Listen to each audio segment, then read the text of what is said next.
What's up, everybody? What's up, YouTube? It's Monkey Spectre here with another shipbuilder guide, and today we're going to be looking at how to build a fully functional TIE fighter in Starfield.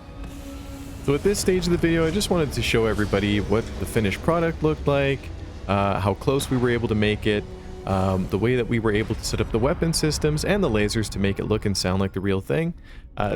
It's a bit of a pity we could not make the lasers green, just like the real TIE fighter. But it very much feels like the same thing.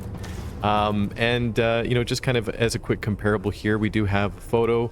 I did want to splice in a little bit of gameplay from Star Wars Battlefront, but it didn't quite work out as we anticipated. Either way, I hope you all feel it was as accurate as we could possibly make it with our shipbuilder.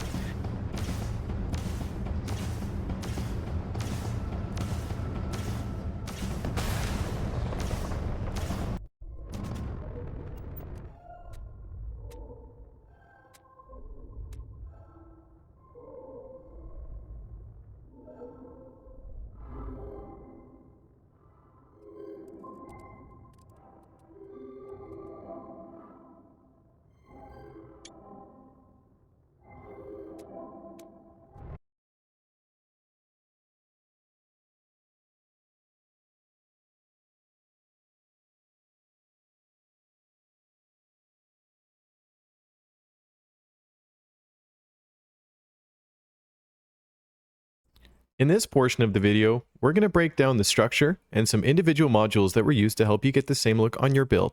As far as the cockpit and the body is concerned, getting the circular shape just right felt like literal rocket science, as we experimented many times with 3 halves across, but found it was way too bulky.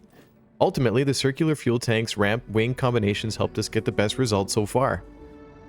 Now there's 3 rules that you're going to need to pay attention to as far as making the ship work on a functional level. Rule number 1. Your wingspan maximum limit is 9 modules stacked. Getting the proper dimensions and proportions for the ship is very difficult, and it took me literal hours. Rule number 2. Very important rule to follow when building your TIE fighter is your docker and your landing bay need to be on the outside edge of your ship. Meaning, if your wing is going to be the tallest piece of your ship, it's got to go on either sides of your wings. It's going to be like those are the tallest outer edges of the ship, so that's mainly the reason why. Rule number 3, your landing gears will also need to be on your wings, as those are the lowest points to the ground. So that's what's going to be seated to the floor whenever you land. The challenge is to not make them look too bulky to take away from the design. Wings will be completely symmetrical aside from your docker and base. I opted to place these on opposite sides. I'm not completely satisfied with the placement of the grav drive or the reactor at this point, and will probably still continue to play around with it, but at this point, 250k credits in, I've run out of resources.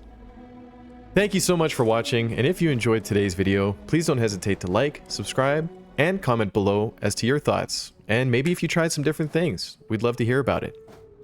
We'll see you next time.